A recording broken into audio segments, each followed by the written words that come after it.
Hello and welcome to the very first episode of another guitar show. Here's what to expect. There'll be people on YouTube going, that idiot! Guys, here we go. Oh! Hold on, love. Yay!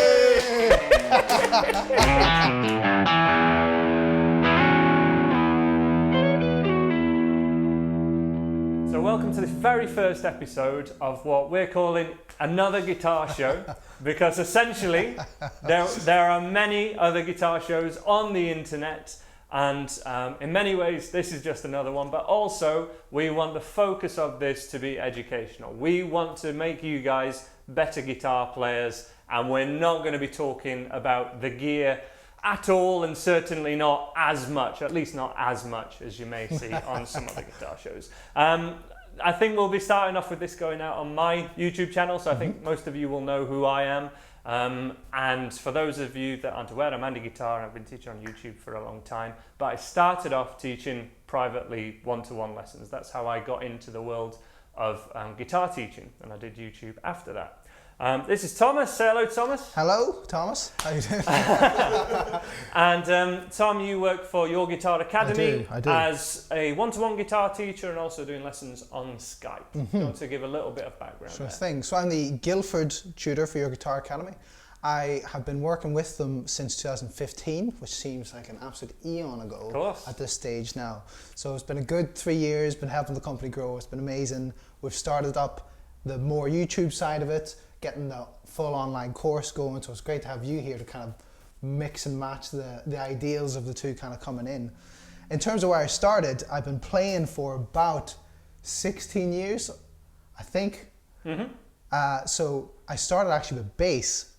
I don't know why. I don't know who starts with bass. No. In some ways, it's very much the male nurse of the music world. No, we've all got to start somewhere. Yeah, very needed.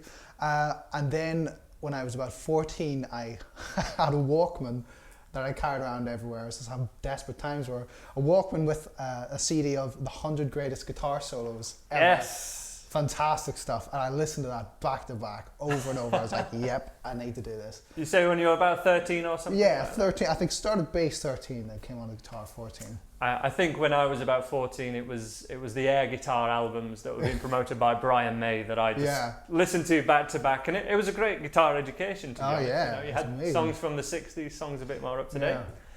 Really cool, and I think everyone comes to guitar at different angles, and there's no right or wrong way to start, really, but we've got lots of different ideas of how to make progress no matter what level you guys are at. That's the idea of this show, basically. Or genre. Absolutely.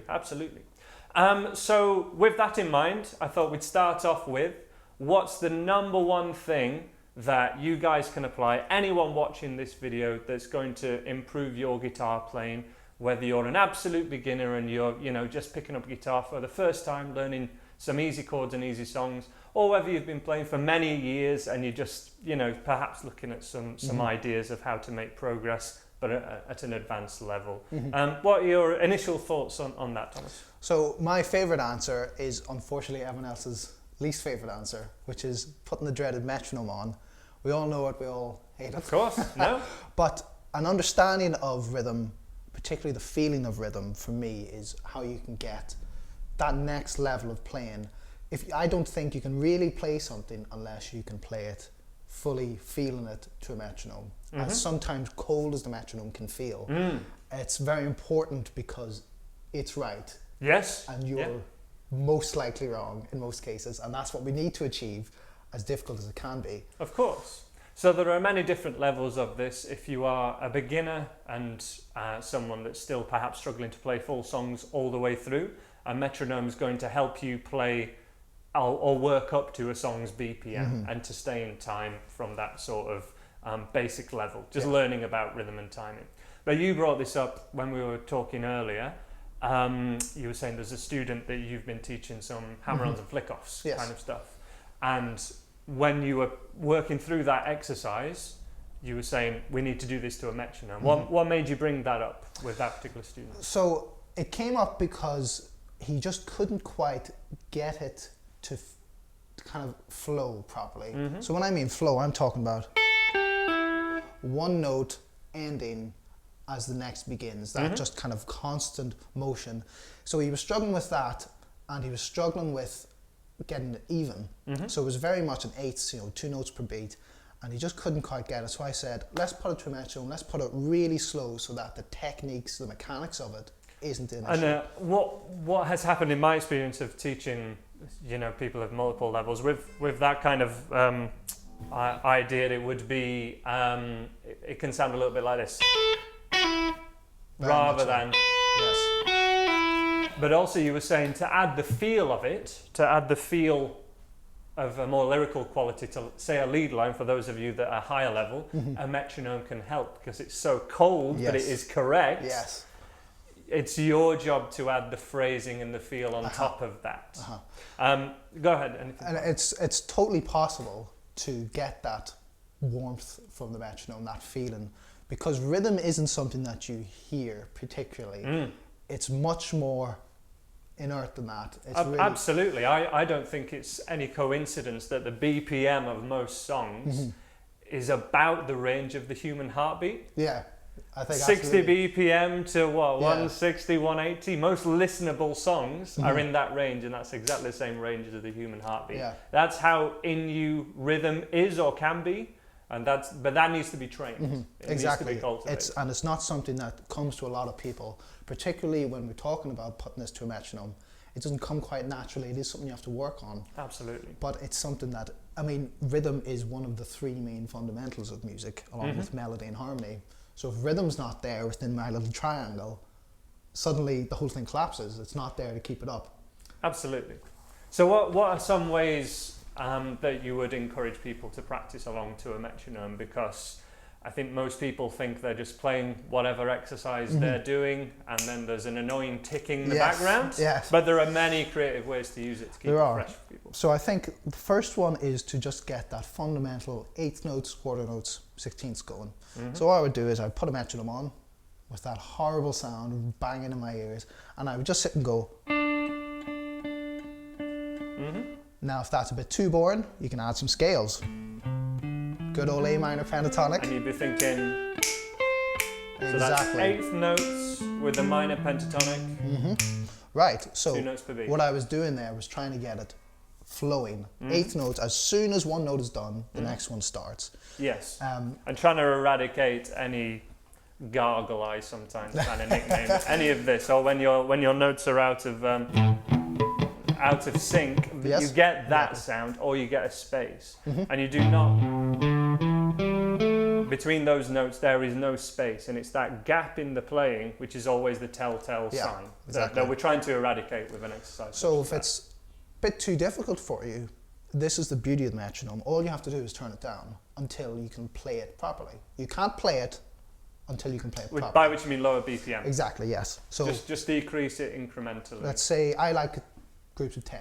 So if 70 is too high, let's put it down to 60. Really, Absolutely. 5 for me is about where you can start to feel a bit of a 5 difference. BPM. But it's not a huge difference. So I think 10 is a bit more helpful when it comes to get some, and also per practice session, you might be able to go from 60 to 100, but you can't go in at 100 cold that day.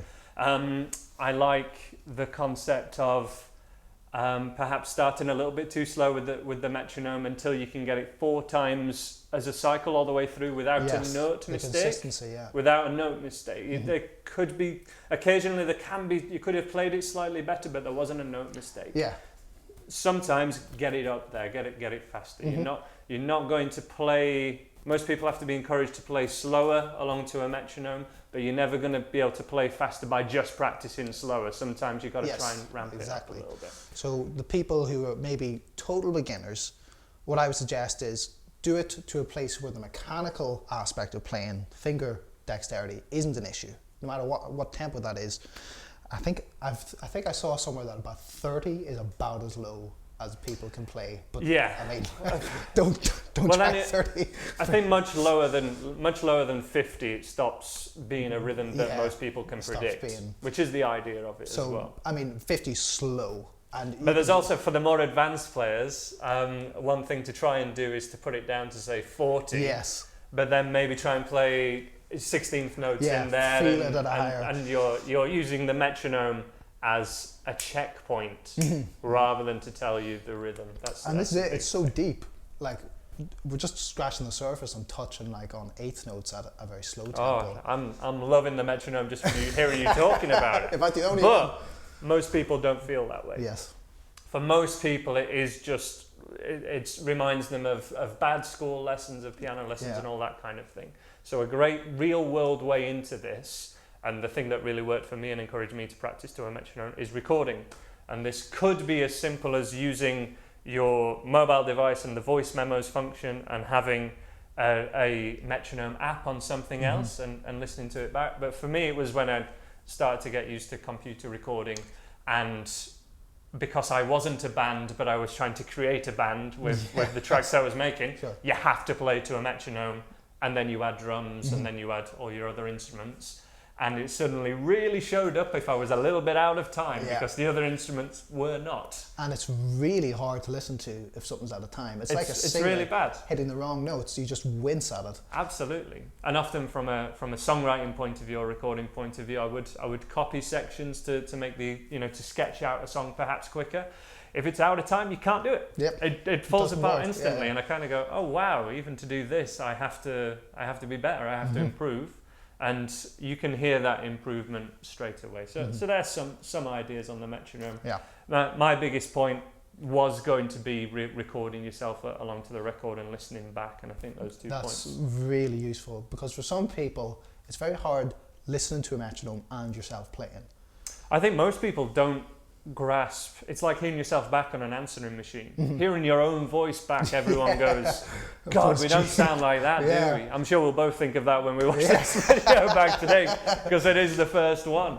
But that just illustrates that's your own voice. And when it's your own playing and you're only used to being in the moment and doing it, you have to listen to it back to put yourself in the position of the listener, and to put your producer head on and your teacher head on sometimes and think, how is that going to sound better, basically? Yeah, exactly. I think that's some really solid points. So what we're going to be doing in another guitar show is doing little segments, and this little segment is called Name That Tune in One. This is something that you guys can play along with at home, but we're going to be testing each other to play one note from a very famous riff. Let's keep it very famous, otherwise I haven't got a clue. Let's not go 1930s. Exactly. No, this is an obscure Django Reinhardt one, Yes, so let's do Name That Tune in One. One note.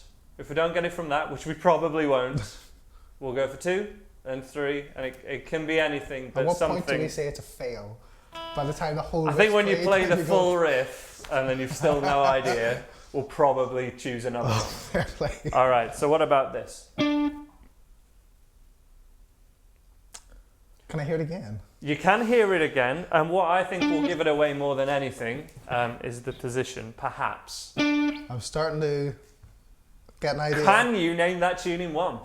I'll give it another 1. I don't think you'll need it. Okay. If you really know this riff, if you think about the second note. All right. I'm thinking it's a...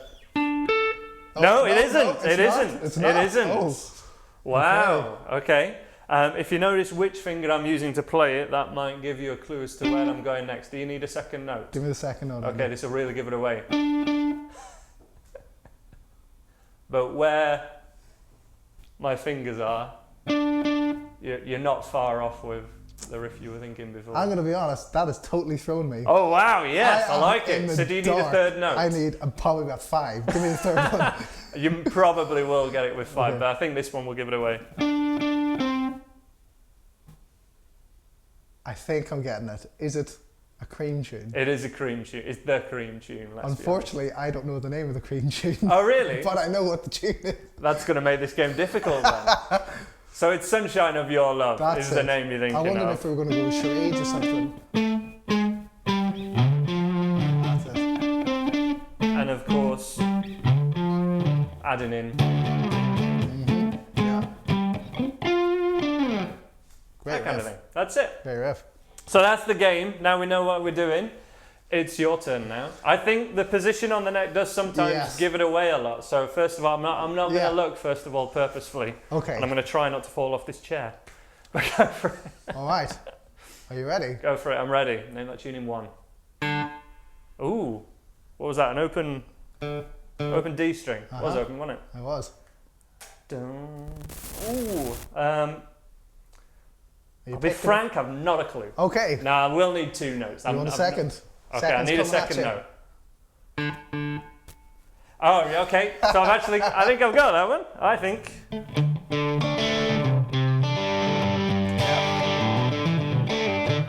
Very much so. It was the mute that gave it away. Yeah, it wasn't the notes. It was totally the mute. Nice one. Very good. Are we going too easy here? I don't know. Ooh, should we skip to the back catalogue? See what's in maybe the B we sides. need the Django Ride. Let's. How about this one? Ooh. The slide, I think, is a giveaway. There's how I would play it anyway. There's a bit of spice on that. To be clear, it's the 7th fret on the thickest E string. But if I was playing that, I'd slide up to it.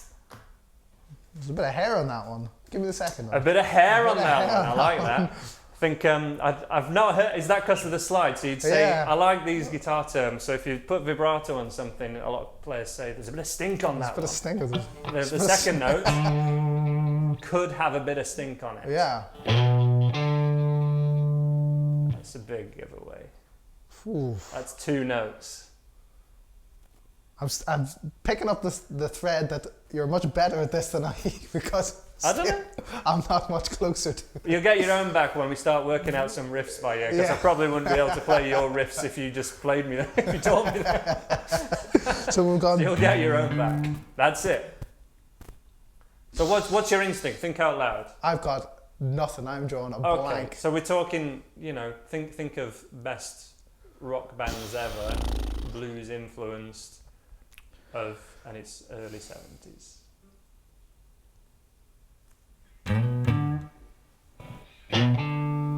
That's how I'd play it.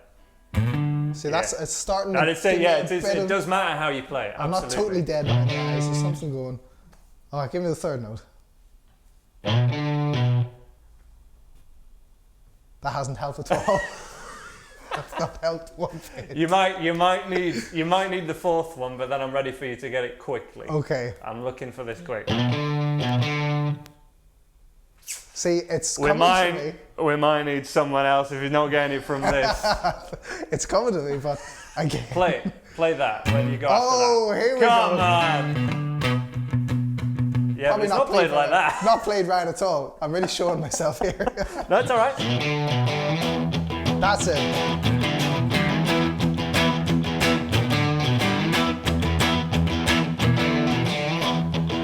Which, as I would know it, is the Top of the Pops theme tune from the 90s, but also, what's the name of the tune? Kashmir?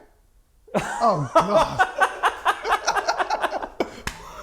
We might have to leave this one for episode 2, because that is bad. It's Led Zeppelin though, right? It is. God, I only know the No, that's amazing. I only know the... Oh! Whole Lot of Love. Yay! Amazing. Well, I thought we were going obvious. Apparently not that obvious. But it's all good. It's all good. All right. So you now get the opportunity. Let's even it out. Anything. Something that I've probably heard of, but catch me out. Come on, catch me out. Okay. Let's go for this one. 1 note. Okay, so it's a G. Like a bloodhound, isn't he? Just sniffs it. G, okay. What are you thinking? No, yeah, I'll need a second one. This one will throw you through the ringer, I think. All right.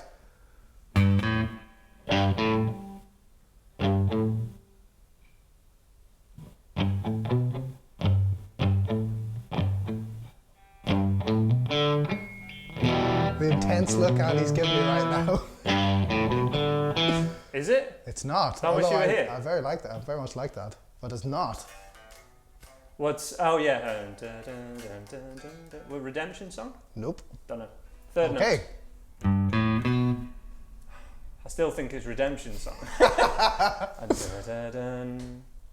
And it's not Wish You Were Here. Nope. There's another song that I students always get that those two mixed up when I've taught it to them in the past. I don't know. Fourth note. I'm getting please. my own back. Okay. Fourth note, please. Oh, hey. yeah, Addams Family. No. But it is though, isn't it? That actually is. Oh yeah. It's the Addams Family. Oh, why do you know that? Amazing. No, I love this game. No, I need five. I need a fifth one. Okay, the next one's gonna give it. Wow, I still think it's the Addams Family. How far are we gonna go with this one? This might be one where you play the whole riff and I just don't know. Oh.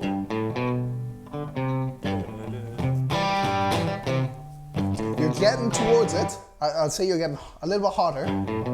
Staring at you even more intensely. You are. To try and figure this out. Play it one more time, exactly how you did. It's the Johnny Cash one. It is not.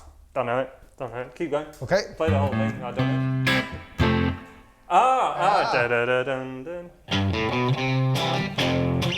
So it's either Twist and Shout or.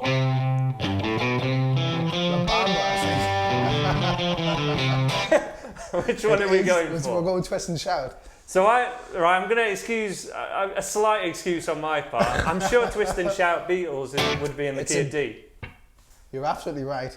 So this is where playing a covers band really catches you. No, that's cool though. It's still the same thing. That's true.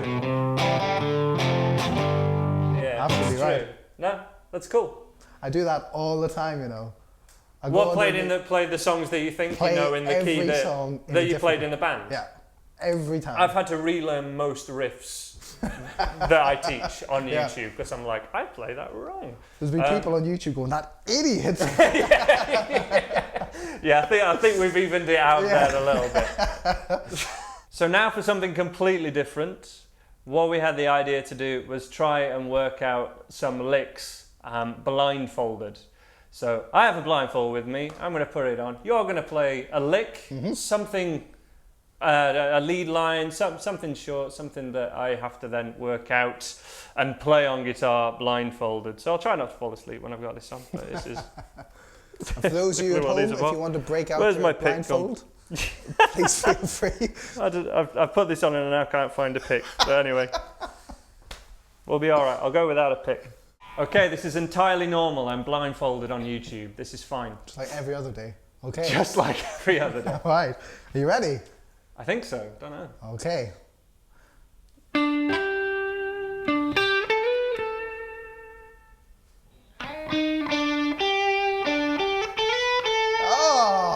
People are going to think I'm cheating now. Okay, we're going to get. Please don't play something that I can't actually play though, because you're better than me. Okay. Now, was that in the wrong position though, or was it down? No, I was spot on. It could have been down. I was spot on. Yeah. All right, maybe something a little bit trickier now. Ooh. Okay.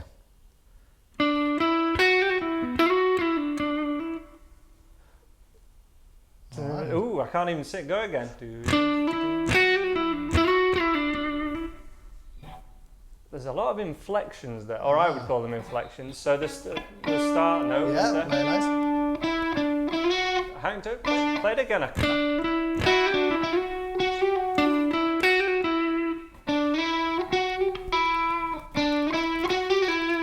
Going difficult. Go for it. It's all right. Do the whole.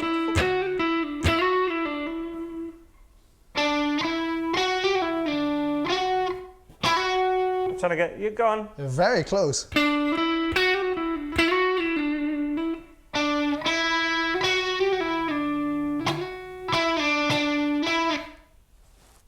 Something like that? Yeah. Position was a little bit different.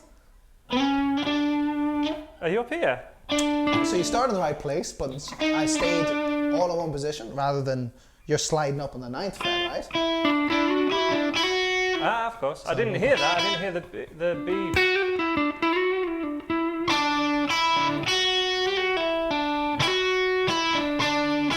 I've not got that ending right. Do it again.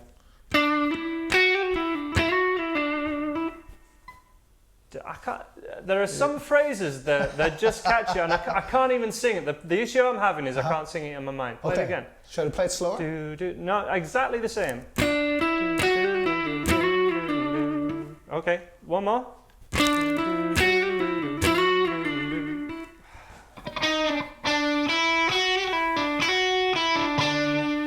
I'm wanting to sing a close. different lick. I've not got it in the mind. Go, one more.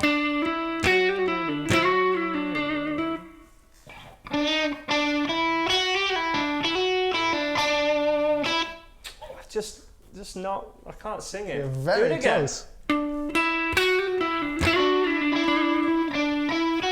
Ah, of course.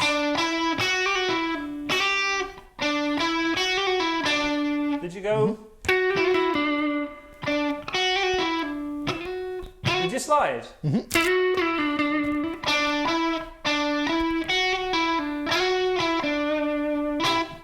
We'll chalk that up as a win, I think.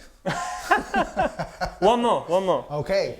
I'm gonna throw Maybe you. something that I might get quicker than that, but go for it. I'm going to throw you with this one. Oh, blimey.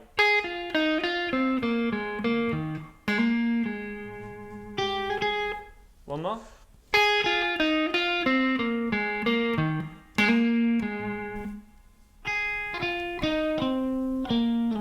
I'm just trying to get the position. Okay, one more time.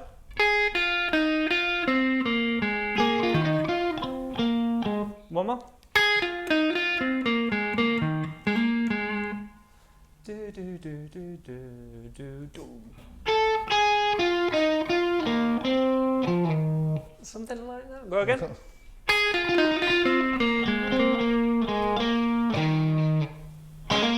Ah.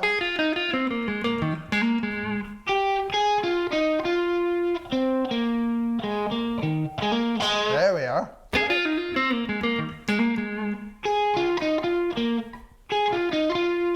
Did it go there or there? Or is That's it? Uh-huh. Yeah. It's a weird one because it subverts a position. So actually, I'm doing it here. Oh, It's a tricky one. play that note and the note. And then on the B. Your B string to me sounds like a G just because of the, probably because you're on the Yeah. neck pickup. There's not a lot of difference there. If you listen to my B string and then play your E string, they're tonally the same. Yeah, That's same. what threw me with the position. That was good, you got it. That's a tricky one. Fab. Okay. Here you are, sir. Handing the reins over. All right. I'm perhaps going to do like little licks from some well-known solos, I think. Might be a good one. Well, let's try this. This is basically a riff, but... Okay. Okay. So if you were in a different position, where else might you play it? Right. So I'm thinking. Is that correct? Or? Are we talking about a different position? Are we talking No, about... you're right. But wait, 1 second. Ah. Do it again.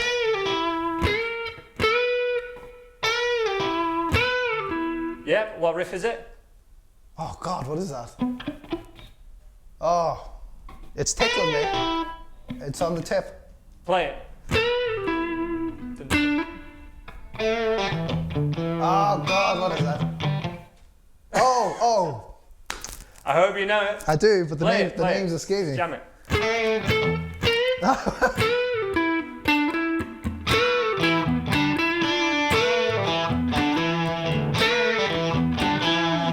The You name, know it? I know it. The name's totally escaping. Are you gonna go my way? All right, so that's that one, right? That's it. Who's that by? Lenny Kravitz. Oh God. We must have very different musical tastes, but it's all right. Okay, what about this one? Okay.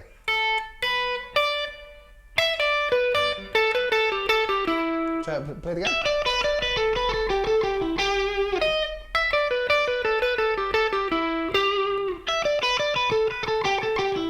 So are you playing it here or? Yeah. First one was right? Yeah, that's correct. No, play. Yeah, pentatonic position 1. Yeah. Aha. Close. Keep the no. 3 notes the same. 1, 2, 3, 1, 2, 3, 1, 2, 3.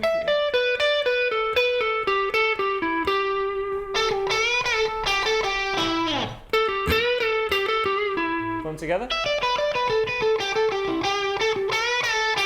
Whoa.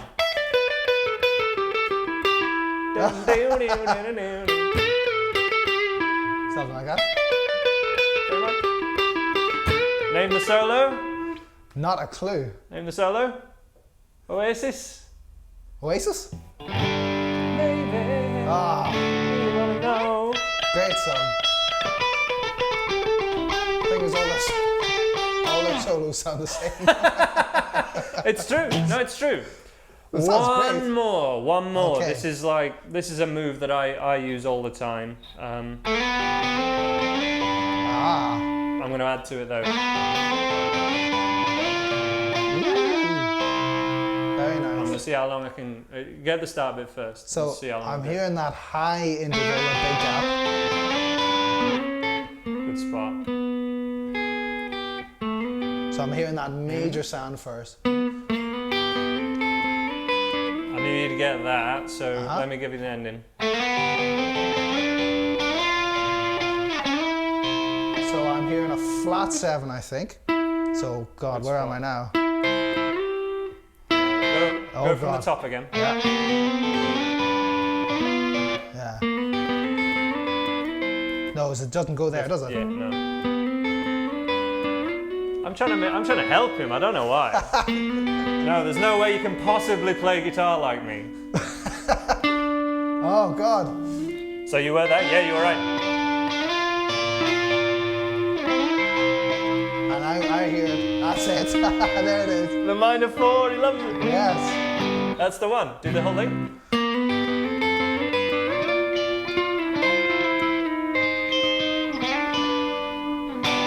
Beautiful. Very nice. There you go. I should And just wear this always. how does it change things for you? It's You can take strange. it off now. I'm not sure I want to. How could someone work up to a level of doing something like that, do you think? For me, it's What just things have to be in place? that kind of connection of like it's almost an extension of it. For me, that comes It's an from instinct, years. isn't it? Yeah. I was working totally on instinct. Yeah, Even just on the years. strings and positions. Yeah. An interesting thing I think is I think from teaching so often, I always come back these days to position 1 of major scale, especially if I'm struggling and I want to work something, I go back to there. Mm-hmm. And you instinctively sort of went position 5 Yeah. a couple of times as well, and a couple of things. Yeah. Is that just from it being the same or not? No It's the different? same. I think I've tried to subvert position 1 because we all know and love it. Of course, yeah. So I've thought, let's give the other 4 positions some love. And No, I of want course, to and work some try and stuff- stick to them as a Yeah. default. and work stuff through those. It's a really great way to bring on your playing. Yeah, just 100%. and that's another one. Anything that Like you I know, was just casually hang the blindfold on the end of your taking this guitar, on with me. Thomas. it's a world of darkness. But no, sticking on point. Sorry. So, God, where was that? The totally instinct. lost I'm it. giving position 4 and 5 and 3. Yes. So one thing really great is taking a simple solo, the type of thing we did, taking a lick, and just moving it through those positions. So same notes, same pitch. Exactly, and then something like that. I was trying to think. Yeah, And but then the thing that's the thing that changes. It changes where the bend is. Yeah. That's what would have changed there. Some positions you can't get it.